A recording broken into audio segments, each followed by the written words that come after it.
Antes de seguir con el estudio, quiero compartir con vosotros esta declaración del libro Hechos de los Apóstoles, página 530, donde se nos dice: estas palabras están llenas de instrucción y dan la nota principal de la victoria. El apóstol presenta a los creyentes la escalera del progreso cristiano, en la cual cada peldaño representa un avance en el conocimiento de Dios y en cuya ascensión no debe haber detenciones. Fe, virtud, conocimiento, temperancia, paciencia, piedad, amabilidad fraternal y caridad representan los peldaños de la escalera. Somos salvos subiendo escalón tras escalón, ascendiendo paso tras paso hasta el más alto ideal que Cristo tiene para nosotros. De esta manera, Él es hecho para nosotros sabiduría y justificación y santificación y redención. Segunda de Pedro, capítulo 1. Estudiamos ahora el sexto paso en la escalera de salvación, llamado piedad, santidad.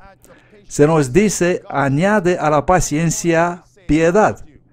Yo quiero ser salvo. ¿Qué tal vosotros? Y para ser salvo, Cristo me dice que tengo que subir esa escalera, ascender esos pasos en la escalera de salvación. Y es preciso llegar en el sexto peldaño en la escalera de salvación. Y si vosotros queréis ser salvos, también tenéis que subir esa escalera de salvación. Vuestro pie debe encontrarse en el sexto peldaño de la escalera, es decir, la santidad. Y sabemos lo que es la santidad. ¿Qué significa la santidad para vosotros? ¿Qué es la piedad? ¿Qué significa esa palabra? Rectitud. ¿Qué más? Santidad, sí. Significa ser como Cristo. Significa devoción. Ser justo. Significa alguien que es consagrado, dedicado a Cristo. Y eso significa que si no soy piadoso, no estoy en el sexto peldaño de la escalera de salvación. Y si vosotros no sois piadosos, si no sois santos, no estáis en el sexto peldaño de la escalera de salvación. Y la Biblia nos enseña que todos nosotros hemos pecado. Así que por defecto nosotros no estamos en la escalera de salvación. Y yo comprendo mi necesidad. Comprendo mi necesidad de obtener este sexto principio llamado santidad, sin el cual nunca podré ser salvo. Y vosotros también debéis ver vuestra necesidad, porque sin obtener este principio nunca podréis ser salvo. Nunca podréis subir esta escalera de salvación avanzando hacia arriba. Y cuando he empezado a estudiar este sexto paso llamado piedad, he pedido al Señor mostrarme qué significa no ser piadoso, porque hasta no he comprendido claramente lo que significa la falta de piedad, no pude apreciar el significado real de la piedad. Y quiero compartir algo con vosotros. ¿Estáis preparados para esto? Vamos a abrir nuestras Biblias en 2 de Timoteo capítulo 3. Quiero compartir esto con vosotros. No olvidéis esa frase que estamos estudiando aquí. Se nos dice: añadid a la paciencia piedad. Y cuando he empezado a estudiar para mí mismo, indagar en esta lección, no estaba añadiendo a la paciencia piedad. Cuando me he examinado a mí mismo con la ayuda del Espíritu Santo y con la palabra de Dios, he descubierto que tengo una forma de piedad. Y la mayoría entre nosotros que profesan ser cristianos no tienen piedad, sino una forma de piedad. Y una forma de piedad no va a salvar a nadie. La forma necesita aliento de vida. La forma necesita el derramamiento del Espíritu Santo. La Biblia dice que Dios formó al hombre, a Adán, del polvo de la tierra. Y por ahora Adán era solamente una forma. Y una forma no tiene vida. No tiene vida espiritual. Pero luego Dios sopló aliento de vida, introdujo vida en Adán. Y de este modo Adán se convirtió en un alma viviente. Y nosotros podremos aplicar eso también a nivel de vida espiritual. Así que siendo solamente una forma, teniendo una forma de cristianismo, no va a salvar a ninguno de nosotros. Vamos a leer 2 de Timoteo capítulo 3. La Biblia dice desde el versículo 1: «Sabe también esto, que en los postreros días vendrán tiempos peligrosos, porque los hombres serán amadores de sí mismos, avaros, vanagloriosos, soberbios, blasfemos, desobedientes a sus padres, malagradecidos, sin santidad, sin afecto natural, desleales, calumniadores, incontinentes, crueles, aborrecedores de los que son buenos, traidores, impulsivos, vanidosos, amadores de placeres más que amadores de Dios, teniendo una forma de piedad, pero negando el poder de ella. A estos evita. Solamente imaginaos qué ocurrió en mi mente cuando he leído estos versículos. He visto aquí mi vida. La Biblia nos enseña que todos nosotros hemos nacido con una naturaleza pecaminosa. En otras palabras, cuando estoy leyendo 2 de Timoteo 3, 1, 5, estoy observando los rasgos de mi carácter, porque he nacido con una naturaleza pecaminosa. Todos vosotros habéis nacido con esa naturaleza pecaminosa.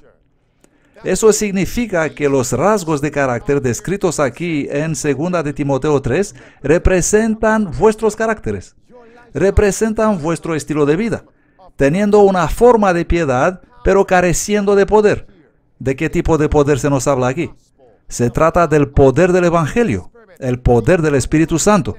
Y por ser no convertido, cuando leo esto, comprendo mi necesidad. Porque teniendo una forma de piedad, eso no me va a salvar. Y vosotros sabéis esto muy bien. Vosotros sabéis que teniendo una forma de piedad, esto no os va a salvar. Porque si fuera posible esto, entonces todos serían salvos. Y vosotros sabéis muy bien que la mayoría van a perecer. ¿Sabéis esto? Y vosotros deberíais comprender vuestra necesidad este sábado mientras estamos estudiando la palabra de Dios. ¿Amadores de placeres más que amadores de Dios? Así era yo. Y sin Cristo, todavía así soy yo. Solamente tenemos que mirar atrás, amigos, a nuestras acciones. Si alguien me invitaba a un evento mundano, aunque le ponían el nombre de la iglesia en el póster publicitario, hacía todo lo posible para estar ahí presente. Pero cuando se trataba del estudio bíblico o de alguna reunión de oración, y no me miréis así extraño porque vosotros hacéis lo mismo.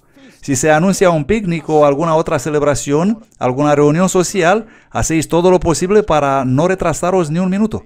Pero cuando se anuncia una reunión de la iglesia, llegáis aquí con retraso. Y os digo de verdad, cuando se trata de vuestro trabajo, estáis ahí presentes justo a tiempo, porque no queréis perder vuestro trabajo y hacéis todo lo posible para agradecer a vuestro jefe. Pero cuando Cristo ha establecido un cierto tiempo para adoración, llegáis con retraso, llegáis tarde y no hacéis nada más. ¿Por qué? Porque carecéis de poder espiritual. Tenéis una forma de piedad. Os quiero poner una pregunta. Y esta pregunta en realidad, cuando empecé a pensar en ella, me mostró claramente que no estoy convertido. Pensad vosotros también en esto. Estaba preguntando, Señor, ¿qué sería si cuando yo te llamaría para tener liberación en mi vida, tú tardarías siempre? ¿Cómo me sentiría? ¿Cómo me sentiría yo cuando necesitaría tu ayuda, cuando necesitaría liberación de la prueba y tú llegarías siempre tarde? ¿Cómo me sentiría yo entonces? Sin embargo, vamos a apuntar el foco hacia nosotros mismos. Cuando Dios nos está llamando y nosotros siempre tardamos. Dios ha establecido un tiempo exacto para adoración, pero nosotros siempre tardamos en llegar. Una forma de piedad, amigos. Yo veo mi necesidad, ¿qué tal vosotros? Y como por naturaleza somos irreverentes y sin piedad, yo no puedo ser salvo, vosotros no podéis ser salvos. ¿Cómo podemos entonces recibir la piedad que necesitamos? ¿De qué forma podemos recibir la piedad, la santidad? ¿Cómo podemos subir el sexto peldaño en la escalera de salvación? Bueno, Cristo me dijo que esto es un don. Y Cristo nos dice que esto es un don de Dios. Vamos a volver a 2 de Pedro, capítulo 1. La piedad es un don de Dios. Conforme a su divino poder, nos ha dado, es un don, un regalo, nos ha dado todas las cosas que pertenecen a la vida y a la piedad mediante el conocimiento de aquel que nos ha llamado a gloria y virtud.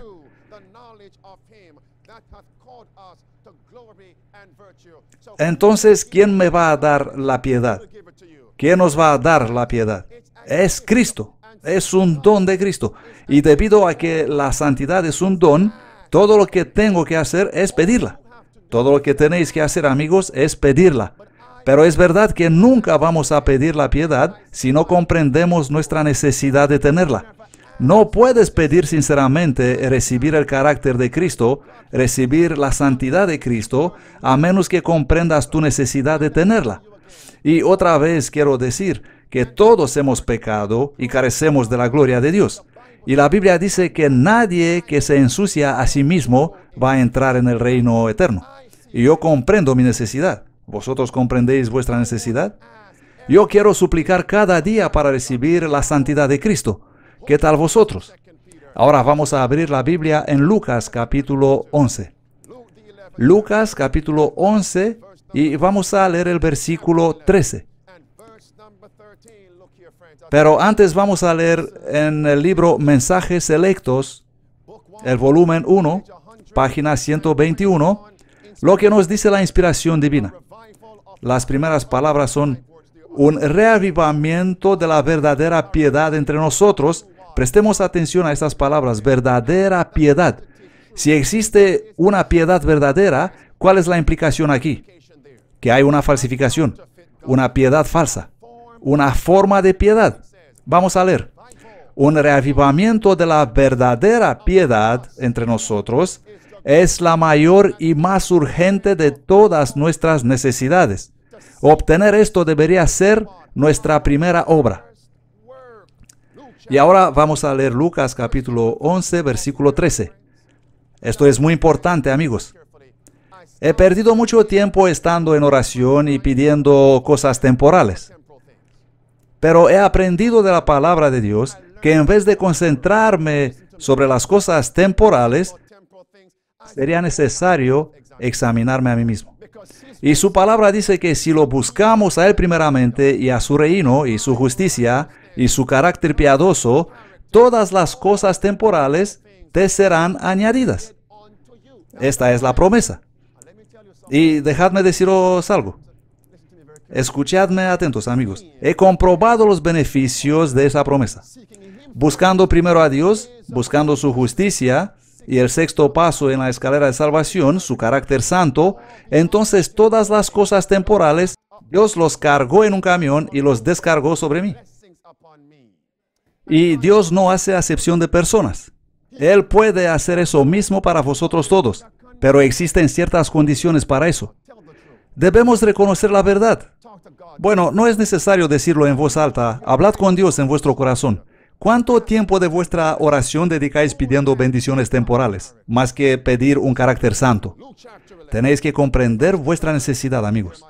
La Biblia nos dice en Lucas 11:13, pues si vosotros siendo malos sabéis dar buenos regalos a vuestros hijos, ¿cuánto más vuestro Padre Celestial dará el Espíritu Santo a los que se lo pidan?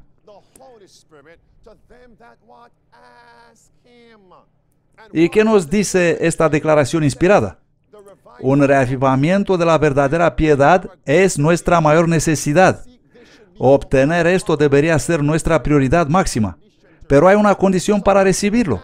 Debemos pedir, y esta amonestación y la Biblia nos enseña que debemos examinarnos a nosotros mismos, y cuando encontramos un pecado, debemos entregarlo, eliminarlo de nuestra vida, y entonces es cuando vienen las bendiciones. Debemos pedir esta piedad, esta santidad, y en el proceso, mientras pedimos, debemos examinarnos a nosotros mismos. Y cuando Dios nos muestra un pecado, de inmediato debemos acabar con él. Debemos eliminar cada pecado conocido.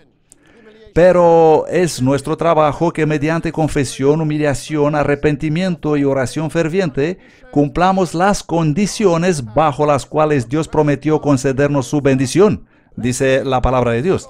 Y quiero compartir con vosotros otra cita del Espíritu de Profecía, esta vez del libro Educación, página 18. La Biblia dice, añadid a la paciencia piedad. Y esta palabra piedad, o mejor dicho, santidad, significa ser semejante a Dios. La santidad significa ser parecido a Dios. Y la Biblia dice en Génesis capítulo 1, versículo 26 y 27, que Dios formó al hombre a su imagen y semejante a sí mismo. Lo hizo parecido a Dios. Y he comprendido que el sexto paso en la escalera de salvación, llamado santidad, o piedad, como está traducido en español, significa a semejanza de Dios. Así que por ese sexto paso en la escalera de salvación, Dios me quiere mostrar que me quiere traer de vuelta a la condición que Adán tenía antes de pecar. Y esto es lo que nos está diciendo Dios hoy. Si vas a ser salvo, debes subir paso con paso en esta escalera de salvación. Y el sexto escalón se llama piedad o semejanza a Dios. Dios quiere traernos de vuelta al carácter, a la condición de Adán y Eva antes del pecado. Y yo quiero eso. ¿Qué tal vosotros? Sin lo cual nadie podrá ver la faz de Dios en paz. Y en el libro Educación, en la página 18, se nos dice, mayor de lo que puede alcanzar el más elevado pensamiento humano es el ideal de Dios para sus hijos. La piedad, la santidad, la semejanza a Dios es la meta que se debe alcanzar. Este es el propósito de Dios para nosotros. Y os quiero mostrar por qué este es el propósito, aunque la santidad no es el paso final en la escalera de salvación, subiendo hacia el cielo. Pero la piedad es la meta que se debe alcanzar, la semejanza a Dios. Por lo tanto, amigos, cuando escuchéis a algún pastor diciendo, vas a pecar hasta la venida de Cristo, tenéis que saber que ese pastor es del diablo. Ese pastor ha sido engañado. Cuando alguien me dice que nunca podremos vencer el pecado, esa persona, sin importar si es un pastor o un teólogo, puedo saber que esa persona es ignorante y es engañosa. Y la piedad, la semejanza a Dios, es la meta que debemos alcanzar. Y Dios jamás daría alguna instrucción sabiendo que es imposible cumplir esa instrucción. De otro modo, sería un Dios injusto. Y nosotros, que tenemos una naturaleza pecaminosa, nunca damos a nuestros niños instrucciones y enseñanzas que son imposibles para ellos de cumplir o de aprender. Nosotros no hacemos eso, aunque somos pecadores. ¿Cuánto menos hará eso Cristo Jesús? Tenemos que buscar, tenemos que pedir este don llamado santidad. Pero para poder pedir este don, debemos primeramente comprender nuestra necesidad de tenerlo. Y después tenemos que entregarnos. El Salmo 32 confirma esto. Salmo 32, el versículo 5 nos dice, reconocí mi pecado delante de ti y no te oculté mi iniquidad. Dije, confesaré a Jehová mis transgresiones. Y tú perdonaste la iniquidad de mi pecado. Por esto orará a ti todo santo.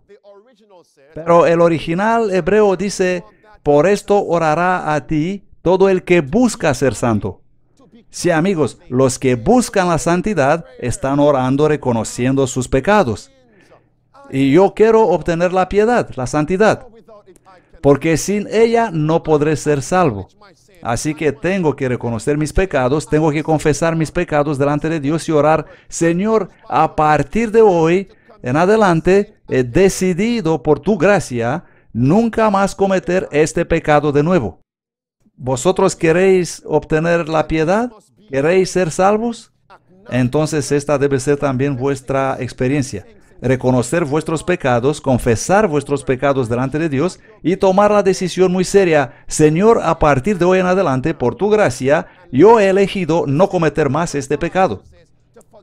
Y os quiero decir, amigos, que el mismo poder que Dios usa para perdonar mis pecados, ese mismo poder me es concedido para hacerme no pecar. El mismo poder que Dios usa para perdonar nuestros pecados, el mismo poder nos es concedido para mantenernos lejos del pecado. Por eso en la epístola de Judas, versículo 24, se nos dice, y a aquel que es poderoso para guardaros sin caída. Y Juan capítulo 5, cuando Cristo sanó a aquel hombre fue sanado, fue perdonado completamente. Y después Cristo le dijo, ve y no peques más. El mismo poder que perdona, el mismo poder nos es concedido para ayudarnos a no pecar más. Podemos ser santificados mediante Cristo Jesús. Y esta experiencia tengo que tenerla hasta mi muerte o hasta la segunda venida de Cristo, pidiendo la santificación. Cada día tengo que pedir esto.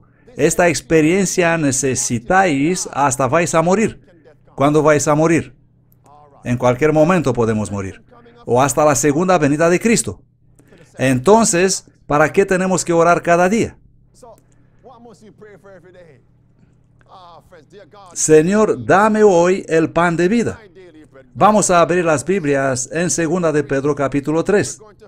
La segunda epístola de Pedro capítulo 3 versículos 10 y 11 dice: pero el día del Señor vendrá como un ladrón en la noche, en el cual los cielos pasarán con grande estruendo, y los elementos se derretirán ardiendo, y la tierra también, y las obras que en ella hay serán quemadas.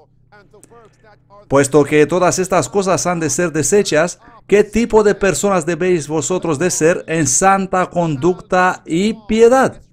En santidad. Y yo creo que la segunda venida de Cristo está a las puertas.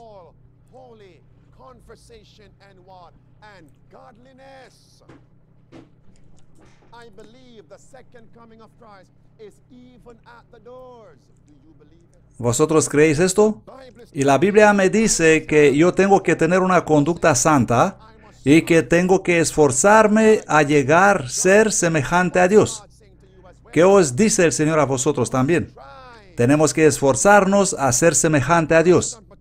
Y el versículo 12 nos dice: esperando y acelerando la venida del día de Dios, la venida del día de Dios,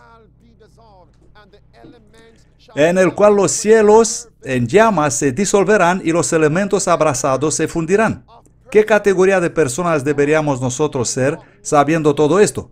¿Qué comportamiento santo y qué santidad deberíamos manifestar? Amigos, los eventos que están ocurriendo en el mundo en estos días, como siempre lo digo, no son otra cosa que un reloj en la pared. Estos eventos nos muestran que no podemos abandonar la carrera ahora, sino que ahora es cuando más tenemos que esforzarnos. Por eso estoy enfatizando estos eventos actuales que están cumpliendo la profecía bíblica, porque nos están mostrando la emergencia del momento. Esto me mantiene arrodillado, porque puedo ver que estamos justo antes de aquella enorme crisis y todo lo que necesito es suplicar a Dios mantenerme fiel por un poco más de tiempo. Puedo seguir adelante por su gracia, y los acontecimientos que suceden estos días nos muestran que el tiempo de prueba para la humanidad está por terminar, que la crisis de la marca de la bestia está muy cerca, está a punto de convertirse en realidad, y la segunda venida de Cristo está a las puertas. Y yo tengo que encontrarme en el sexto peldaño en la escalera de salvación. Y todo esto siendo una realidad significa que Jesús está a punto de llegar. La crisis más grande que podemos imaginar está al punto de caer sobre nosotros. Y hoy mismo debéis tomar decisiones vitales. Tenéis que subir en este sexto peldaño en la escalera de salvación, avanzando siempre hacia adelante y hacia arriba. Esto es válido para los presentes aquí y también para los que nos siguen en Internet. Esta debe ser nuestra experiencia hoy. Vamos a abrir la Biblia en el segundo capítulo, en el capítulo 18 del libro de la Revelación. La Biblia nos describe en el capítulo 18 que la marca de la bestia está por imponerse y la segunda venida de Cristo está a las puertas, cuando Babilonia reúne a los mercaderes de la tierra. ¿Y quiénes son los mercaderes? Los hombres de negocio, los hombres con el dinero. Sí, y en un sentido principal, ¿quién es Babilonia? Principalmente Babilonia describe al papado romano, el papismo católico, la así llamada Santa Sede, el Vaticano. Este es el significado de Babilonia en la Biblia. Y la Biblia dice que Babilonia, el papado, va a reunir a los mercaderes de la tierra. Y cuando esto ocurre, la Biblia dice que la marca de la bestia se va a imponer y las últimas 7 plagas están a punto de derramarse sobre la tierra y sus habitantes. Observemos los versículos de 1 a 5 del capítulo 18 en el libro de la Revelación. quiero compartir con vosotros lo que el Señor me ayudó a comprender esta semana y los eventos actuales relacionados con esto. Hay cada vez más eventos importantes sucediendo. Y os digo seguramente que en el año 2016 es un año profético. Hace poco hemos visto al Papa Francisco uniéndose con el presidente de Google, Eric Schmidt. Llamaron eso una reunión especial sobre la industria tecnológica. Esto fue el 13 de enero de 2016. Y el día 22 de enero, en el mismo ambiente secreto de la reunión con Eric Schmidt de Google, el Papa recibió en el Vaticano a Tim Cook, el presidente de Apple. Y el titular reza: Papa Francisco recibe al director ejecutivo de Apple. Y la reunión fue tan secreta que la prensa no pudo publicar más de un corto parágrafo de 2 frases. Tan secreta fue esa reunión. ¿Por qué está Babilonia, el papado, reuniendo a estos mercaderes uno tras otro? Estos directores ejecutivos son multimillonarios. Ellos tienen mucha influencia. Y mucho peso. Apple, Google, Microsoft, Facebook. Vamos amigos, pensad un poco. ¿Por qué quiere el papado controlar a estos hombres, a estas empresas? Y para comprender esto es necesario acudir a la profecía bíblica. En el capítulo 3 del libro de Daniel podemos ver la antigua Babilonia y sus acciones. Y como lo fue entonces, lo mismo ocurre ahora con la Babilonia moderna. En el pasado, el rey Nabucodonosor reunió a los príncipes y a los tesoreros. Encontramos esto en Daniel capítulo 3 desde el versículo 1 al versículo 7. ¿Y quién representan los tesoreros? ¿Y a quién representan los tesoreros? Los tesoreros son los mercaderes, los que llevan la bolsa de dinero, los hombres que administran el dinero. Y después de reunir a los mercaderes, el rey Nabucodonosor en el capítulo 3 de Daniel, el siguiente paso en la antigua Babilonia fue proclamar un decreto que obligaba a todos los habitantes del reino a inclinarse y adorar una estatua de oro o morir al ser arrojados en un horno ardiente. Y en la actualidad, la Babilonia moderna, el papado, está reuniendo a estos mercaderes multimillonarios. Y lo siguiente, ¿qué va a suceder? Vamos a leer en el capítulo 13 de la Revelación. El siguiente paso será la imposición de la marca de la bestia. Vamos a ser obligados a adorar la imagen de la bestia, a recibir la marca de la bestia o ser asesinados, conforme dice la Biblia en el capítulo 13, versículo 15 de la Revelación. Y los versículos 16 y 17 nos advierten que no vamos a poder comprar ni vender si no recibimos la marca de la bestia. ¿Cuán cerca estamos de esto, amigos? Y hay algunos que me preguntan, ¿por qué estás hablando siempre de estas cosas? ¿No hay otra cosa interesante sobre qué hablar? Y esto es muy triste, amigos, porque demuestra que esas personas no comprenden la verdad presente que es para estos días, para estos momentos de nuestra vida. Y los que están descontentos al escuchar estas profecías son los que gritan, queremos la verdad presente, pero cuando la reciben, la rechazan. Porque han llegado en el punto de que no saben lo que quieren. ¿Cuál es el mensaje que Cristo dijo que debe llegar a cada nación, pueblo y lengua antes de su venida? El mensaje de los 3 ángeles. ¿Y qué dice el mensaje del tercer ángel? Capítulo 14, versículo 9 de la Revelación. Dice que si alguien va a adorar a la bestia o a su imagen y va a recibir su marca, esa persona beberá del vino de la ira de Dios. Y me acuerdo cuando he dejado Brooklyn, Nueva York, para ir a Oakwood, a la Universidad de Oakwood por 4 años en el Instituto de Teología. El primer año cuando llegué ahí no sabía lo que es la verdad presente. Había estudiado antes de ir a la universidad, pero no tenía este sentido de emergencia de conocer la profecía bíblica. Y así como hablaba con mi esposa ayer en el culto familiar, nosotros habíamos participado en varios seminarios de Daniel y Revelación, y muchos de los que presentan esos seminarios siempre hablan de la profecía, pero nunca lo aplican al presente. Siempre hablan de lo que ocurrió en el pasado. Desde niño he crecido con estas cosas y pensaba que si conocía todas estas cosas, está bien. No había ninguna urgencia. Y cuando he llegado en este punto y he empezado a estudiar con otros y profundizar una cosa y otra, he empezado a comprender la urgencia. Y nunca voy a olvidar una noche, el enemigo estaba atacándome muy fuerte, estaba volviendo a mi habitación del campus, me he metido en mi saco de dormir y pensaba, Señor, ¿están todas estas cosas tan importantes? ¿Por qué tanto énfasis? Y en aquella noche, en el sueño, el Señor me mostró, el motivo por el cual no te gusta la urgencia es porque no quieres que yo venga. Porque estas señales proféticas lo único que hacen es mostrarte cuán cerca estás de mi venida. Pero veo que estás muy ocupado con otras cosas aquí en la tierra. Nunca voy a olvidar ese sueño. Lo he visto, amigos. El Señor me lo mostró en un sueño. Estaba en medio de una gran multitud donde todos declaraban que son cristianos. Todo parecía tan real como la luz del día.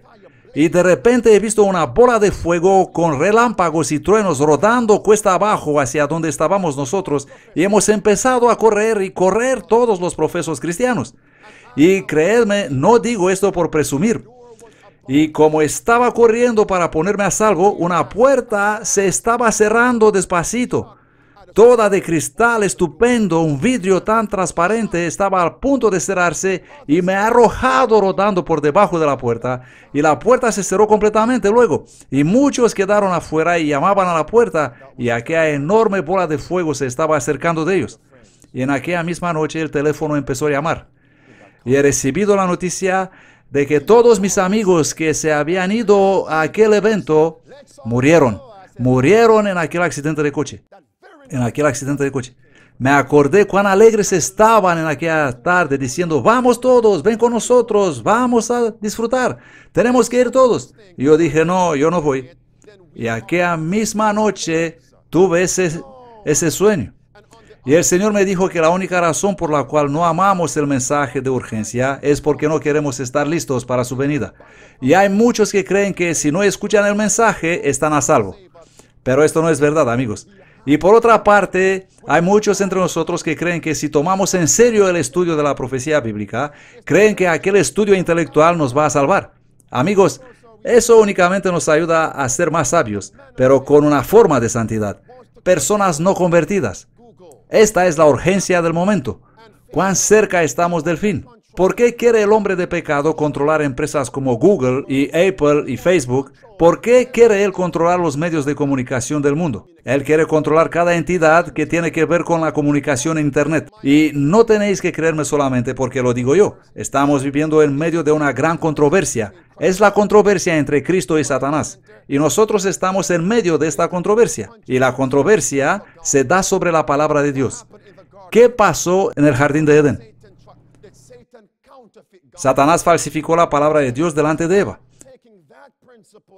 Y tomando ese principio y observando el sistema papal entre los años 538 hasta 1798, la Edad Oscura, podemos ver cómo el papado hizo todo para no permitir a la gente conocer nada sobre la Biblia, ni poseer una. El papado perseguía a toda persona, a cada cristiano fiel, y a los reformadores protestantes que intentaban obtener una copia de la Biblia, traducirla en el idioma del pueblo y compartirla con los demás. Los estaba persiguiendo y asesinando. ¿Por qué hacía el papado eso? Porque ellos temían que la palabra de Dios sea conocida por el pueblo. ¿Y quiénes estaban en la vanguardia de la obra del papado de destruir las prensas y en los días de Wycliffe, en los días de Tyndale, en los días de Hus y Jerome, en los días de Martín Lutero? Fueron los jesuitas. ¿Y quién es el Papa Francisco? Es un jesuita. ¿Podéis comprender, amigos? Ellos quieren controlar las rotativas modernas, porque ellos saben que si permiten compartirse la verdad presente o en los medios de comunicación digitales que tenemos a nuestra disposición, entonces la verdad presente se va a extender en todas partes y la gente va a empezar a comprender el engaño del papado, la obra de Babilonia moderna, y van a salir de Babilonia. Por lo tanto, el Papa ha tomado la decisión de controlar las máquinas de publicación digitales modernas, la actual forma de comunicación. Y por eso los fundadores y los autores de la primera enmienda de la Constitución de los Estados Unidos de América escribieron que el pueblo americano debe tener libertad de expresión y libertad de prensa. Pero ahora el papado está recobrando su poder mundial. ¿Y qué es lo primero que tiene que controlar para cumplir su propósito? Los medios de comunicación, las prensas, las tipografías, el mundo de la comunicación digital, y por la gracia de Dios, mientras que el Señor me da aliento, voy a clamar y no voy a callar, porque este es un mensaje personal. Hace pocos días, la semana pasada, estuve al banco. Me parece que os he contado eso, ¿no? Y la cajera, la encontré otra vez, la misma cajera. Fue la providencia de Dios que me hizo encontrar aquella misma cajera. Las demás cajas estaban ocupadas.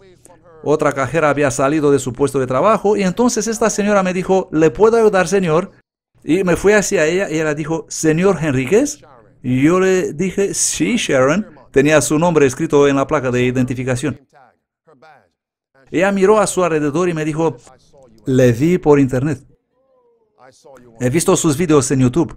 Usted es un predicador. Yo me quedé asombrado. Y por supuesto, siempre intento sembrar el evangelio en los lugares donde voy. Pero escuchando eso me he quedado muy sorprendido. Y ella no es adventista del séptimo día. Y todo lo que pude decir fue, ¿cuál video ha visto usted? Ella miró otra vez alrededor y se me acercó y dijo, ¿estaba usted hablando sobre el transexual ese? Me puse como de hielo. Entonces la pregunté si suele navegar por internet y le dije, ¿qué opina usted sobre eso? Ella miró otra vez alrededor y me dijo, creo todo lo que usted dijo. Así que no es tiempo para callar, amigos. Entonces ella me preguntó sobre el ministerio y me preguntó si la mujer que estaba conmigo es mi esposa. Y me dijo que a partir de aquel mensaje sintió la necesidad de ver más videos. Y entonces escuchó 2 sermones más. Pero escuchadme, si ella vio 2 videos más, vosotros sabéis lo que contienen mis sermones, ¿no? Entonces ella seguramente ha conocido al hombre de pecado. ¿Cómo pueden ellos salir de Babilonia si no saben cuál es la Babilonia? Si la Babilonia no es expuesta delante del mundo. Amigos, hacemos un gran perjuicio al Señor cuando estamos calladitos. No debemos estar calladitos, amigos, y en este tiempo no podemos guardar el silencio en nuestras publicaciones, en nuestros escritos, sin advertir a las personas, sin sonar la alarma, advirtiendo que viene la destrucción. Lo que debemos hacerlo rápido, porque dentro de nada ya no vamos a poder disfrutar de esa tecnología. Ahora podemos encontrarnos virtualmente y adorar juntos, estemos donde estemos cada uno, y ahora en el sábado nos podemos reunir en internet, pero dentro de muy poco tiempo no vamos a poder usar el Facebook o el YouTube. Este es el motivo por el cual son libres. Cualquier persona puede abrir una cuenta en Facebook o en YouTube gratis, pero muy pronto vas a ser restringido y censurado. Esto es lo que está preparando el hombre de pecado. Aquí podemos ver al Papa Francisco hablando con el presidente de Apple, Tim Cook, y podemos leer. El Papa dijo que las formas modernas de comunicación son un don de Dios. ¿Y qué es lo que quiere él hacer con la Internet? Él dice que está utilizando la Internet para llevar adelante su agenda por la paz y unidad mundial. Pero cualquier cristiano creyente en la Biblia que ha leído el capítulo 8 del libro de Daniel, desde el versículo 21 al versículo 25, y ha estudiado atentamente aquel texto, puede comprender que la palabra de Dios dice, y mediante la paz, el papado, destruirá a muchos. Mediante la paz destruirá a muchos. ¿Podéis comprender lo que está pasando? Y Dios me ha mostrado que si el Papa dice que la Internet es un don de Dios, Los que están predicando el mensaje de los tres ángeles del libro de la Revelación capítulo 14 ya no tendrán más acceso a Internet. Muy pronto. ¿Por qué? Porque dirán que estás usando un don de Dios, un medio regalado por Dios para provocar división. Y el Papa no desea que haya división. Él desea unidad. Pero amigos, aquella unidad no está basada en la Biblia. Es una unidad engañosa. Aquí podemos ver el titular de las noticias AFP de 22 de enero de 2016. El titular dice, Papa conquistando a los dueños de Internet. Y a continuación leemos, en un mensaje publicado en el mismo día cuando el pontífice aficionado de Twitter, ¿comprendéis, amigos? Está en Twitter, está en Facebook, está en todas partes. El mismo día que él se reunió con el jefe de Apple, Tim Cook, Francisco dijo que la tecnología digital y la Internet deberían ayudar a unir los pueblos, pero que también tienen el potencial de crear heridas muy profundas. Y el Papa quiere utilizar la Internet para curar las heridas. Porque muchos utilizan la Internet para crear y para continuar a aumentar esas heridas. Bueno, si conoces algo sobre la Biblia, el capítulo 13 del libro de la Revelación, el versículo 3, dice que el papado ha recibido una herida de muerte, pero que aquella herida mortal será sanada. Y luego los versículos 11 y 12 dicen que es en los Estados Unidos donde aquella herida será primeramente sanada. Y os quiero preguntar, ¿sabéis dónde está la oficina central de Google? Justo aquí en Norteamérica. ¿Y dónde está el cuartel general de Apple? Aquí mismo en Norteamérica. ¿Comprendéis, amigos, lo que está ocurriendo? Y aquí lo tenemos al Papa cumpliendo su agenda. Aquí lo podemos ver en Netflix. Así que él dirá que no se puede usar la Internet para crear división, pero él lo puede usar para crear unidad. Padre Celestial, te rogamos que nos permitas poder comprender el tiempo en que estamos en la historia terrenal. En el nombre de Cristo te rogamos. Amén. Amigos, este es un mensaje muy personal, porque al ver al Papa como está avanzando con mucho empeño, muy pronto, nuestra libertad de expresión va a dejar de existir. La libertad de prensa va a dejar de existir. Por eso nosotros deberíamos usar ahora todos los medios posibles para predicar el Evangelio de Cristo. No es por accidente que los medios de comunicaciones están diciendo que el así llamado ISIS y esos supuestos terroristas islámicos están utilizando ahora Facebook y YouTube y Twitter para reclutar y para atraer destrucción en el mundo. Muy pronto van a decir también que estos grupos de personas y todos los que no quieren unirse con el papado están creando división y aumentando las heridas. Y por lo tanto deben ser censurados, y si siguen en esa línea, debemos encontrarlos, y si continúan, debemos arrestarlos, y si continúan, lo siguiente es que debemos matarlos. Y al ver estos eventos ocurriendo delante de nuestros ojos, esto debe decirnos que tenemos que ser decididos. Cristo nos está diciendo que está a las puertas. Y este es el propósito de la profecía bíblica sobre el fin del tiempo, mostrarnos cuán cerca estamos del fin del tiempo. Nadie vive hoy sin mirar constantemente el reloj, ¿no? La mayoría están mirando el teléfono hoy, pero muy pronto no vas a poder usar tu teléfono ni tu tablet y no podrás hacer nada relacionado con tu religión. Y estas citas que ahora son enviadas de unos a otros van a dejar de circular. Y entonces, ¿por qué en relación con nuestra espiritualidad no queremos comprobar el reloj profético? ¿Comprendéis cuán hipócritas somos, amigos? Y estos eventos nos muestran exactamente el tiempo celestial. Y mientras que esto está ocurriendo en el mundo, os quiero mostrar lo que está ocurriendo en esta denominación. Es muy triste, pero tengo que compartir esto con vosotros, porque yo creo que esta denominación debe ganar almas. Pero no se puede que traigamos a estos nuevos conversos que no conocen nada y los pongamos como ovejas y corderos en la mano de los lobos. No debemos callar con respecto a esto. ¿Sabéis quién es Dwight Nelson? Es pastor en la Universidad Andrews. Es el pastor principal de esta universidad, el más famoso instituto teológico adventista. Escuchadle lo que dice. Aquí podemos ver que él es el autor de este libro titulado El sueño de Dios para ti.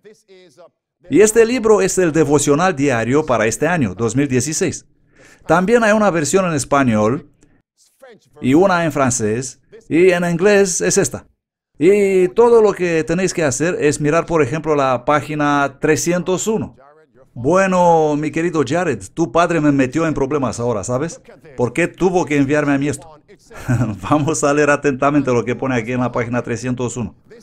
¿Quién fue Mohammed? Este es un pastor ordenado adventista del séptimo día en la más grande universidad adventista del mundo, llamado Dwight Nelson, y este pastor adventista dice esto.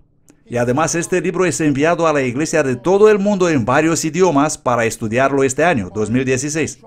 Así que vamos a leer quién fue Mohammed. Y este pastor dice, Mohammed nació en el tribu politeísta Quraysh, en Meca, alrededor del año 570 después de Cristo. Quedándose huérfano, fue criado por un tío y a la edad de 25 años Mohammed se casó con una viuda rica. 15 años más tarde, aquí tenemos el problema, 15 años más tarde, en una cueva, él recibió una visión del ángel Gabriel, visiones que continuaron por 12 años seguidos. Obedeciendo al ángel, Mohammed empezó a enseñar que solamente existe un único Dios verdadero, Alá. 20 años después de su muerte, sus visiones fueron transcritos y codificados en el Corán. Y ahora el pastor adventista Dwight Nelson añade la pregunta, ¿acaso en la oscuridad del paganismo Dios encendió una tímida luz de la verdad? ¿Pero qué dice?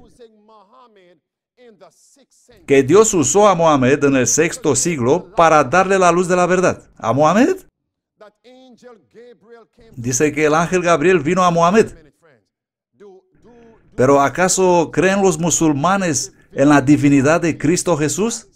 Por supuesto que no. Entonces, ¿cómo puede ser ese el verdadero ángel Gabriel? ¿De veras vino el ángel Gabriel a Mohammed? No fue el ángel Gabriel, fue un demonio del infierno. Este mensaje es muy personal. Bautizamos personas, las metemos en la iglesia adventista del séptimo día y les decimos, mirad aquí vuestro libro de devoción diaria. ¿Y cuándo se lee habitualmente el libro devocional? Por la mañana. Así que lo primero por la mañana les ofrecemos comida de la mesa de Jezabel, alimentos de brujerías y espiritismo. Tenemos que protestar contra esto, amigos.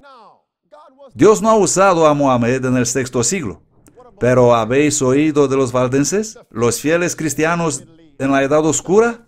Los fieles que han sido esparcidos cuando el papado se levantó en el año 538 y dominaba incluso el Medio Oriente y África. Dios no tuvo nada que ver con Mohammed, amigos. Y algunos me preguntan, y otros me escriben emails preguntándome, Pastor, he oído que terminaste la Universidad de Oakwood y que luego te marchaste con tu graduación. ¿Por qué no has continuado a ir a la Universidad de Andrews para obtener un máster en divinidad? Y les respondo, escuchadme, simplemente lo he borrado de mi lista. Sí, amigos, porque sé precisamente que muchos alrededor quieren hacerte pecar. Ellos son usados por el diablo y están arrojando sobre ti con unas bolas negras. Pero deberías ni siquiera prestarles atención para limpiarte las manchas. Actúa como si nada ha ocurrido. No hagas caso a las bolas negras. Cuando estábamos al punto de terminar ahí la Universidad de Oakwood, la mayoría de mis compañeros estaban decididos. Vamos a ir a la Universidad de Andrews. Tú vas a venir también, ¿no?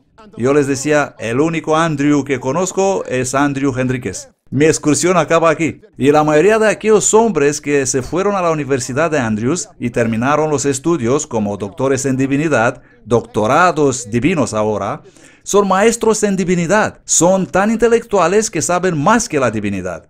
La mayoría de ellos están ahora dirigiendo iglesias locales y conduciendo a la gente directamente al infierno.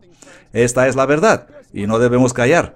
Y estas son mis indicaciones. Padre Celestial, te ruego que despiertas nuestras mentes para que podamos comprender esta realidad. Te ruego que nos ayudes a comprender esta realidad en el nombre de Cristo. Estas son mis directivas.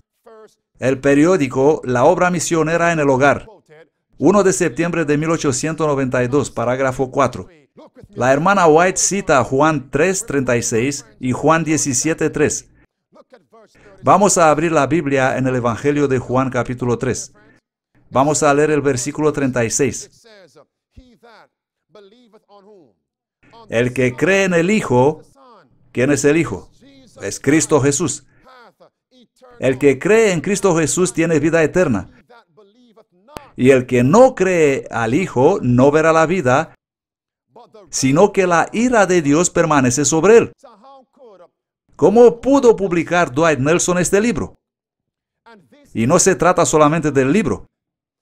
Al púlpito en el sábado, él dijo que Alá es Dios verdadero. Y aún así, él permanece ahí en la universidad como dirigente y pastor principal. Y además se le llama Adventista del Séptimo Día. Pero seguramente ellos han cambiado la definición del adventismo del séptimo día. Y aquí podemos ver lo que dice la palabra inspirada. El maometismo tiene sus adeptos en muchos países y sus defensores niegan la divinidad de Cristo. ¿Puede propagarse esta creencia, el maometismo, el islamismo, sin que los defensores de la verdad manifiesten fervoroso celo para derrocar este error y enseñar a los hombres la preexistencia del único Salvador del mundo?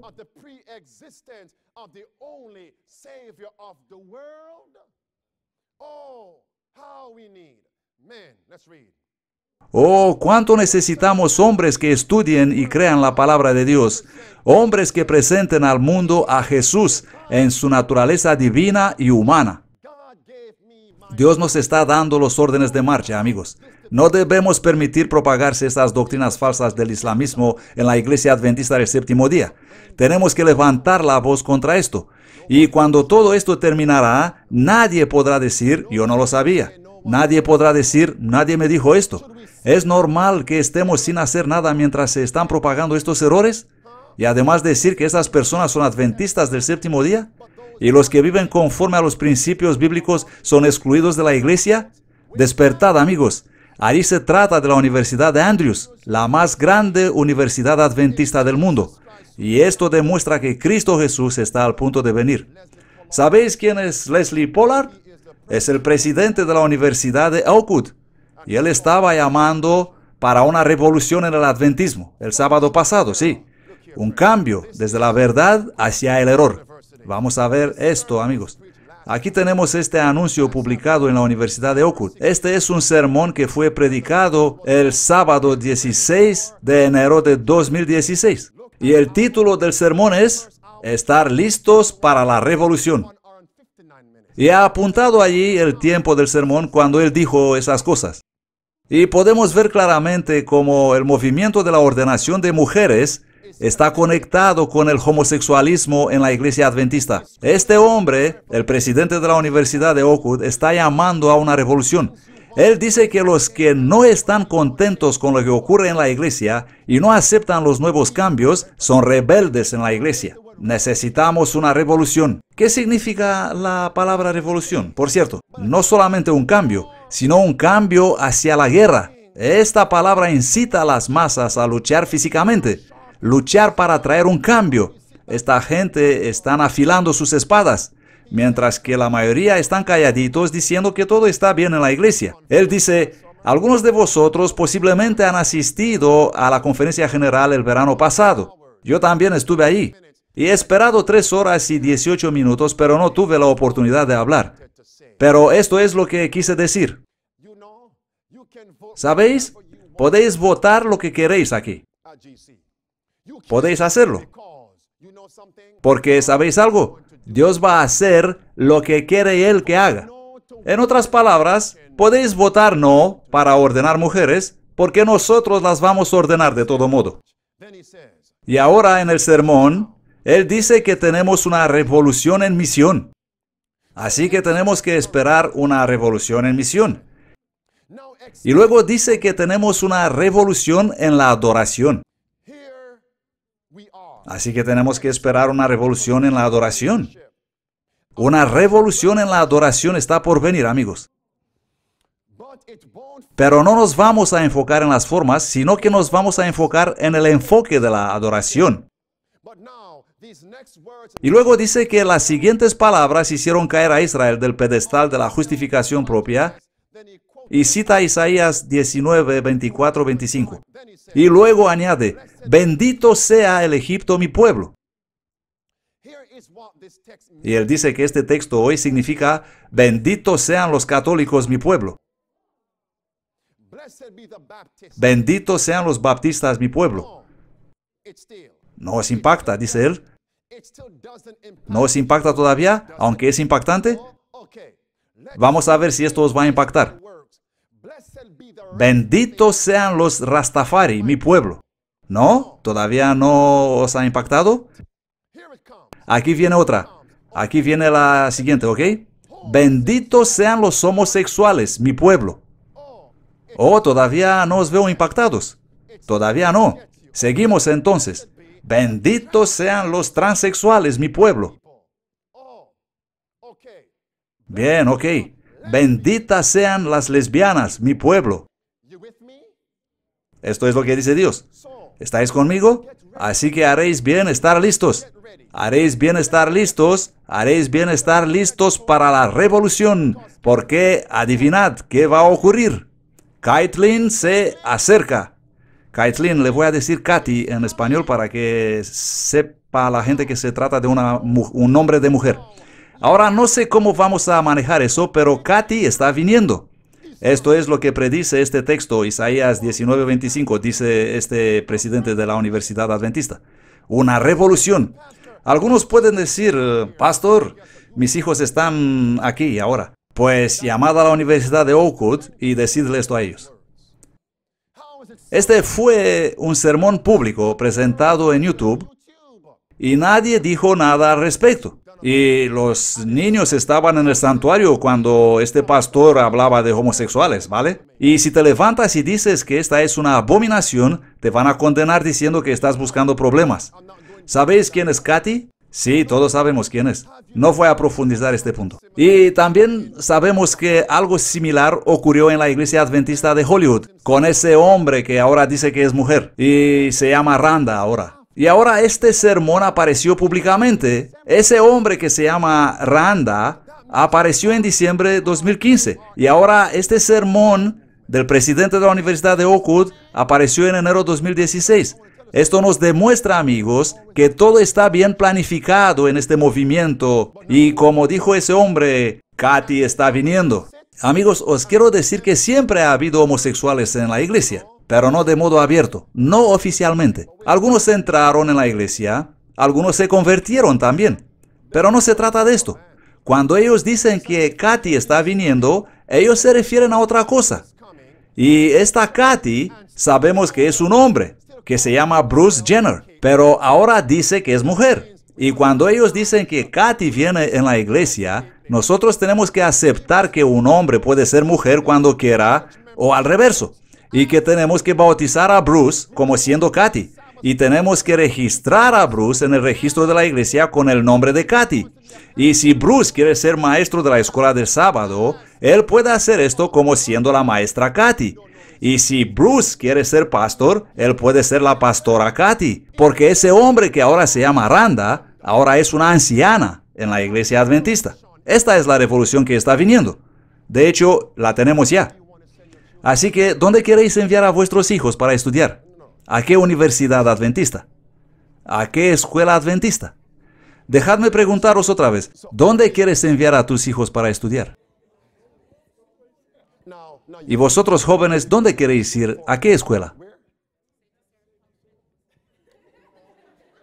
Aquí no tenemos. Solo tenemos escuela misionera para formar evangelistas. Estamos en una crisis, amigos.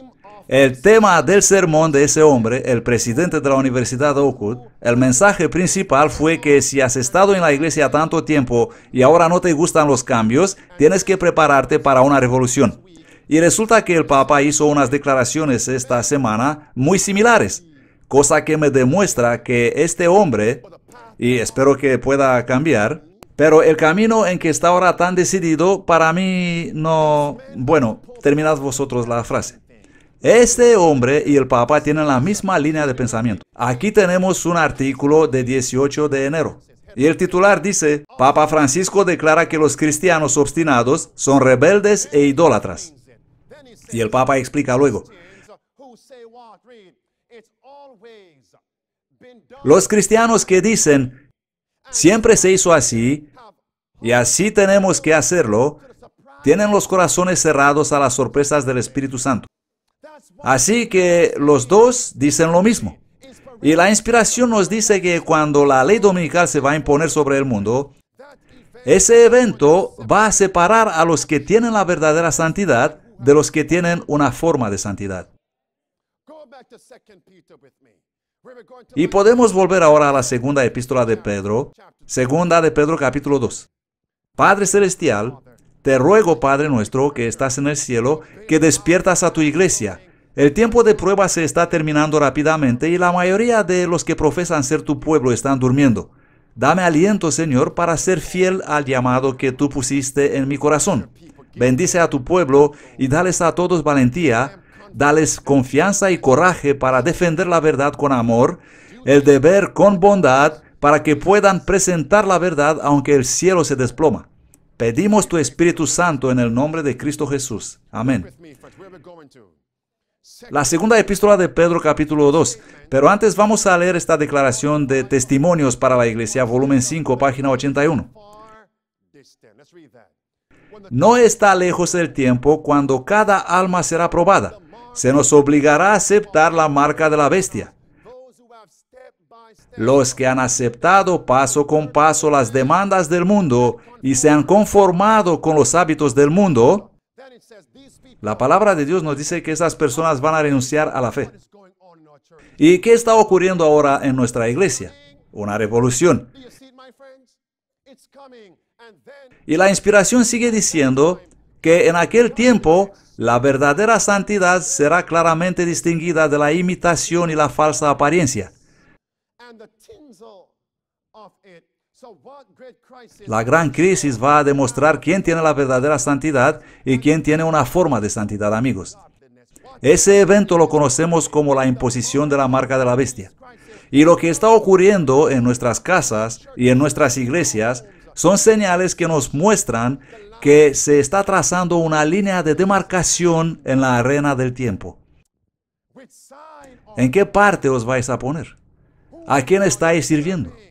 ¿Estáis en la escalera de salvación avanzando hacia adelante y hacia arriba? Dejemos por ahora la segunda epístola de Pedro y vamos a abrir nuestras Biblias en la segunda de Timoteo. La segunda epístola de Pablo a Timoteo. 2 Timoteo, capítulo 3.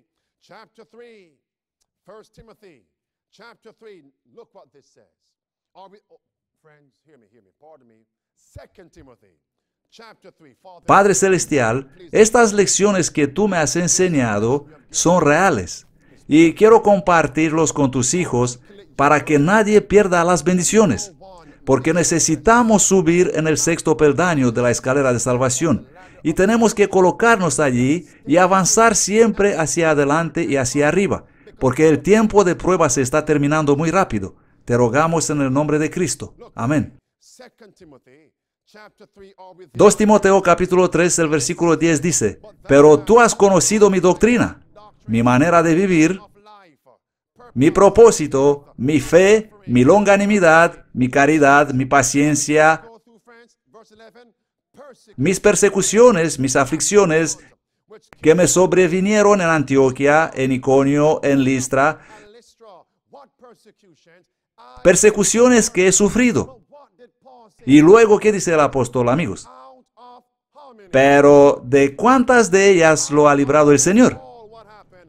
Pero de todas ellas me ha librado el Señor. Y Pablo había encontrado persecución desde afuera y desde dentro de la iglesia. Pero él dijo que de todas ellas el Señor lo ha librado. ¿Y qué nos dice Dios en el versículo 12 ahora? Sí, y todos los que quieren vivir piadosamente en Cristo Jesús padecerán persecución. Así que Dios me dice, Andrew, cuando decidieras subir en el sexto peldaño de la escalera de salvación, vas a sufrir persecuciones. Desde dentro de la iglesia y también de afuera de la iglesia. Pero de todas ellas, yo te voy a librar. Esta es la promesa, amigos. Por eso no quiero quedarme callado. Y lo mismo os dice Dios a vosotros. ¿Queréis ser salvos? ¿Podéis ser salvos sin ser santos? No.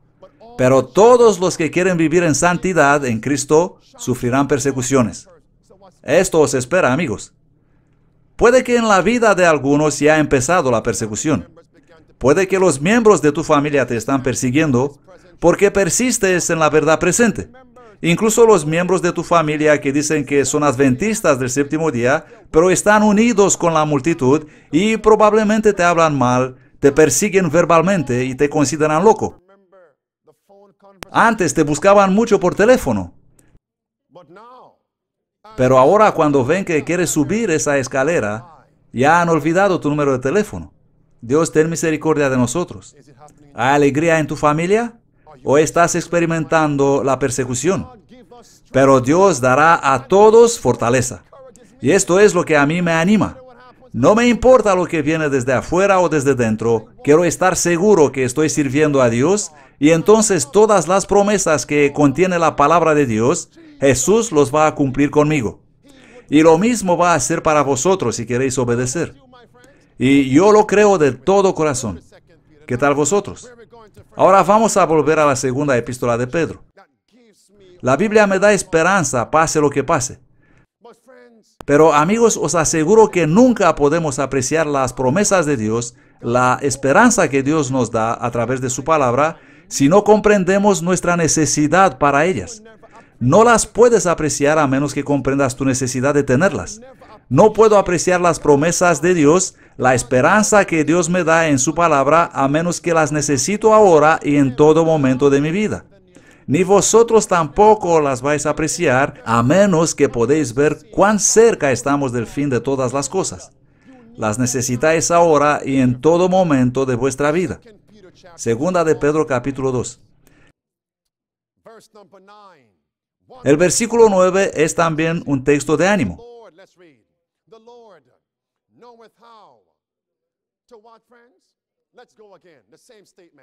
La Biblia dice, el Señor sabe cómo librar de tentación a los piadosos, a los santos. Para mí este es un texto de esperanza. ¿Y para vosotros? Así que una vez que he decidido subir ese peldaño llamado santidad, el Señor me dice que sabe cómo librarme. Y yo creo eso de todo mi corazón. ¿Vosotros también lo creéis? Pero escuchadme atentos. Escuchadme muy atentos. Existen condiciones para cumplir. Dios me dice que si me va a librar, yo tengo que odiar el pecado. Cuando ves el pecado, ódialo. Cuando escuchas el pecado, debes cerrar tu oído. Y esto es lo que nos dice Dios a todos nosotros. Vamos a leer el versículo 7. Y libró a Lot el justo. Dios libró a Lot entonces. ¿Y dónde vivía Lot? En la ciudad de Sodoma. ¿Y cuáles eran los pecados de Sodoma? ¿Qué intentaban esos hombres? ¿Qué intentan esos hombres traer en la iglesia de Dios? La sodomía. ¿Comprendéis lo que está ocurriendo, amigos? ¿Y cuál fue la actitud de Lot frente a la sodomía? Dios nos dice que Lot odiaba estas cosas. El versículo 7 nos dice, y libró a Lot el justo, oprimido, abrumado, por la conducta licenciosa de aquellos perversos. Porque ese hombre justo, Lot, morando entre ellos, afligía cada día su alma justa, viendo y oyendo los hechos inicuos de ellos. Amigos, debemos odiar esas cosas. Tenemos que pedir cada día, Señor, dame odio para estas cosas. Solamente así Estas son las condiciones para que Dios nos pueda librar de todas las tentaciones. Si la gente quiere tener sodomía, pues déjalos tener sodomía. Pero no puedes estar en comunión con ellos. No puedes dejar a tus hijos participar en esas iglesias locales, porque mirando somos transformados. Mirad lo que pasó con las hijas de Lot, por culpa de lo que vieron en Sodoma. Unas se quedaron con sus maridos y se burlaban de su padre, y las otras hicieron aquella perversidad. ¿Comprendéis vuestra necesidad, amigos? Añade a la paciencia santidad. Y el Señor me ha mostrado que esa palabra santidad está conectada con una palabra que significa contentamiento, satisfacción. Este es un mensaje personal. Añade a la paciencia santidad. Y la palabra santidad está conectada con la palabra contentamiento. Vamos a citar 1 de Timoteo capítulo 6, versículo 6. ¿No conocéis eso? La Biblia dice, la santidad con... Ok, no la conocéis. Sí, esta es la verdad, no la conocéis. Entonces vamos a leerlo. 1 Timoteo capítulo 6, versículo 6. Este mensaje es muy personal. Yo, mi esposa Hilary, con nuestros niños, estábamos orando en el culto familiar al empezar el sábado y nos estábamos contando nuestros testimonios cada uno. Y mi testimonio fue, Señor, te doy gracias por las pruebas que he tenido. ¿Qué has dicho? Te doy gracias por los problemas que he tenido. Y cuando hemos terminado el culto familiar, me fui en mi oficina y arrodillado allí dije, Señor, por favor, no me des una vida fácil. Porque yo sé, amigos, que si voy a tener una vida fácil, no voy a estar mucho tiempo de rodillas. No voy a estar arrodillado como ahora. Y seguramente muchos de nosotros pueden confirmar el hecho de que cuando las cosas van bien, es tan fácil omitir el culto familiar o la oración de mañana.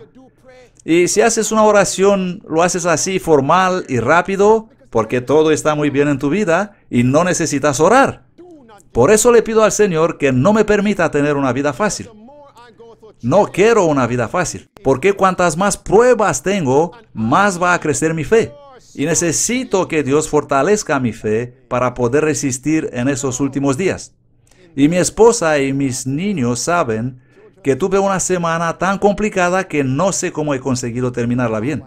Pero en vez de quejarme, he dado las gracias a Jesús y he recibido poder para ser contento en vez de murmurar. Gracias por las pruebas, porque seguramente si no habrá pruebas en mi vida, no dedicaría tiempo a la oración. No quiero una vida fácil, pero conozco a muchos que están orando para una vida fácil, para una vida sin problemas. Amos capítulo 6, versículo 1 dice, ay de los que viven tranquilos en Sión. Sí, amigos, dad gracias a Dios por las pruebas que tenéis. ¿Cuántos de vosotros han venido hoy agobiados por los problemas? Dios nos dice que debemos estar contentos. No importa qué enfermedad tienes, sé contento. No importa si has perdido tu trabajo, no importa si no tienes suficiente dinero, sé contento. No importa lo que pasa en tu vida. ¿Problemas? ¿Y qué? Agradece a Dios. 1 de Timoteo capítulo 6, versículo 6 dice, gran ganancia es la piedad con contentamiento, la santidad con contentamiento. Y el versículo 7 nos dice, ¿por qué? Porque nada hemos traído a este mundo, y de cierto nada podremos sacar fuera de él. Así que teniendo sustento y abrigo, estemos contentos con esto. Y el versículo 11 nos dice que tenemos que buscar la santidad. Debemos ser contentos. Y probablemente este es un mensaje para ti mismo hoy, y te lo voy a dar. Vamos a abrir la Biblia en Filipenses capítulo 4. Aquí tenemos otra promesa. Así que debemos añadir a la paciencia santidad. ¿Y alguien me puede decir qué significa la palabra paciencia? Quiero comprobar si os habéis hecho los deberes en casa. Lo hemos estudiado la semana pasada. Mirad cómo predican los niños. Gloria a Dios. Y si los niños lo pueden hacer, los padres deberían recibir la palabra de Dios también. Entonces, ¿qué significa la palabra paciencia? Significa esperar en Cristo. ¿Esperar cómo? Esperar agradecido, gozoso, alegre y lleno de esperanza en tiempo de crisis. Añadir a la paciencia santidad. Añadir la santidad con contentamiento. Porque la santidad con contentamiento es gran ganancia.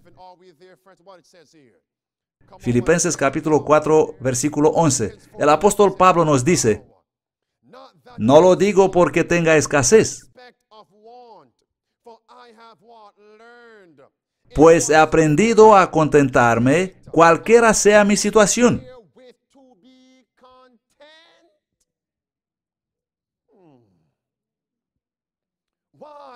¿Y qué motivo tengo para ser contento? Porque tienes la paciencia. Y tenemos la promesa que la noche no durará para siempre, ¿no? Y este es el gozo que tengo cuando paso por pruebas. Saber que la noche no durará para siempre. Y cuando miras atrás en tu vida, cuando miras a los tiempos difíciles que has pasado, te pregunto, ¿duraron estas dificultades para siempre? No. No, amigos. En algún momento esas dificultades han llegado al final. Por eso, en cualquier situación, pase lo que pase, tenga lo que tenga, debo ser contento. Y ahora me acuerdo de aquel hombre en Juan capítulo 5.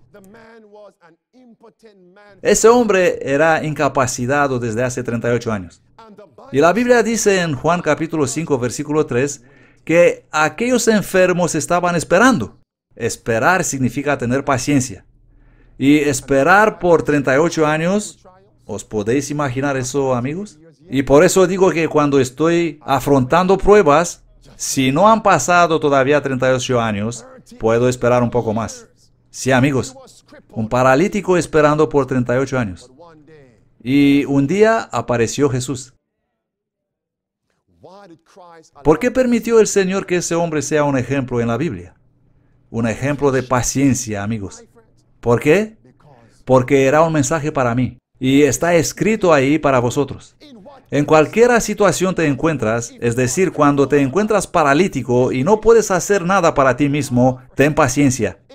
Si atraviesas problemas en el matrimonio, cualquiera sea tu situación, lo único que debes hacer es estar contento y esperar en Cristo. Clama pidiendo el cumplimiento de la promesa. Los que esperan en el Señor, será renovada su fortaleza. No dice que serán cada vez más débiles, porque mientras están esperando en Cristo, ellos son alegres y llenos de esperanza en el Señor. Y por lo tanto, su poder crece. Yo he experimentado eso, amigos. Y vosotros lo podéis experimentar también. 38 largos años antes de venir Cristo. Y la pregunta que Jesús le puso a ese hombre fue, ¿quieres ser hecho entero? Sanado completamente.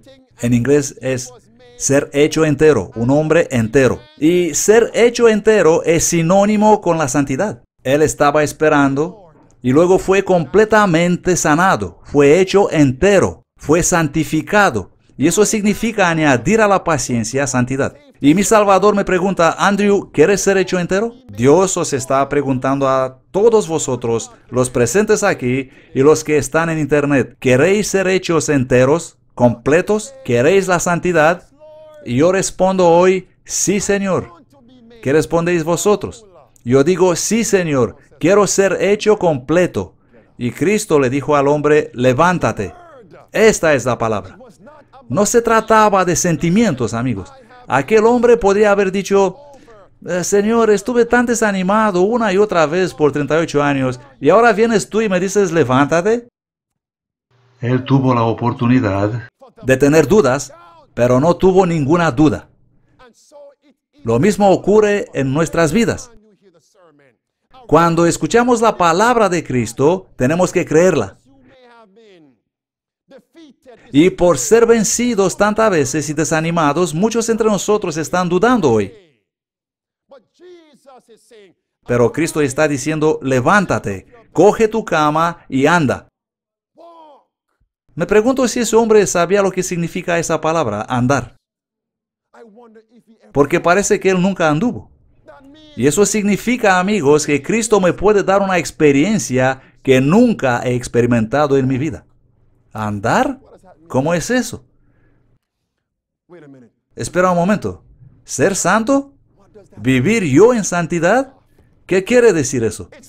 No, amigos, estoy conversando ahora con mi Salvador. Vosotros tened un poco de paciencia. Ahora se trata de Jesús y yo. ¿Qué quiere decir ser santo, Señor? Elegir. Elegir lo que es bueno. Y yo voy a fortalecer tu elección. Levántate y anda. Y empezó el hombre a andar y cogió su cama también. ¿Por qué cogió su cama? Esa cama era su testimonio. Y ahora el hombre va a la iglesia. Entra en el templo, en el patio del templo, con su cama en la mano. ¿Y qué le vas a preguntar? Oye, ¿por qué llevas tu cama? ¿Y qué día era? Era sábado. ¿Y qué respondió el hombre? Hombre, ¿tienes un momento? Te voy a contar la historia. Yo estuve paralizado por 38 largos años. Sé lo que significa ser desanimado. Por 38 años, muy desanimado. 38 años es mucho. Estuve muy desanimado. Pero él no dijo eso. Cuando mi madre vino en Norteamérica, para el bien de la familia, yo me he quedado en casa con mi padre, que no es adventista. Y mi único soporte eran mis tíos y mis primos. Y un día llamó mi madre y me dijo, Andrew, tienes que venir a Norteamérica para vivir aquí. No vas a volver a casa. Vas a vivir conmigo a partir de ahora. Mi madre estaba muy preocupada por mi estilo de vida que tenía en Jamaica. Y lo primero que dijo mi padre fue, no tendrás mi apoyo. Y para poder salir de Jamaica y venir a Norteamérica, él tenía que firmar un documento. Todo dependía de él. Y él no me quería ayudar. ¿Podéis imaginar qué sentía, amigos? Yo quería escapar, yo quería librarme de la esclavitud del pecado, pero estaba cada vez pecando más. Estaba tan acostumbrado a pecar y nunca lo voy a olvidar. Tenía siempre conmigo mi pequeña Biblia de bolsillo. Una Biblia muy pequeña. Era solo el Nuevo Testamento con los Salmos y los Proverbios. Y por 3 años estuve leyendo los Salmos y los Proverbios una y otra vez cada día. Y entonces estaba tan estresado y pensaba, ya es el tiempo de salir de eso. Y mi padre terrenal, no me quería ayudar en absoluto. Y me lo dijo así de claro. Entonces sí que estuve muy desanimado y he sufrido una caída emocional. ¿Y qué puede hacer un joven agobiado por esos problemas? Aquellos fueron pruebas muy difíciles para mí. Y he escrito esos testimonios en mi cuaderno personal, las pruebas que estaba atravesando. Y pasó un año y mi madre me llamó otra vez. Y esta vez estaba cerca de mi cumpleaños. Pero yo no creía en absoluto que mi padre me va a dejar. Os digo sinceramente, amigos, que estaba completamente dudando. Yo me decía, no va a firmar esos documentos. Estaba dudando totalmente. Pero Dios intervino. El hombre cogió el bolígrafo y los documentos y firmó aquellas líneas puntadas. Y probablemente por eso cuando cogí ese vuelo hacia Nueva York empecé a pecar otra vez. Por fin libre. Hacemos lo que queremos. Pero todavía no, amigos, todavía no. Tenemos que aguantar un poco más. Cuando vendrá Cristo, entonces podremos realmente clamar, por fin libres. Pero comprendéis lo que quiero decir, ¿no? Esto duró casi 2 o 3 años, pero ese hombre esperó 38 años. Cada vez que iba esperanzando para sanar, alguien llegaba antes que él. Por 38 años. Yo sé qué significa ser desanimado. Y seguramente cada uno tuvo problemas más o menos largas. Pero no se trata de cuánto dura el problema, sino de la intensidad de la prueba, amigos. De esto se trata. La intensidad de la prueba. Y sé también qué significa ser librado. Librado de la esclavitud temporal, de la esclavitud espiritual. Y cuando estoy presentando la palabra de Dios, no estoy presentando simplemente teorías, sino experiencias que yo mismo he vivido. Yo sé muy bien lo que Dios hizo para mí. Y sé muy bien que lo pueda hacer para vosotros. Y Cristo te está preguntando ahora, ¿quieres ser hecho entero? ¿Quieres ser hecho semejante a Dios? ¿Vas a elegir hoy ser santificado?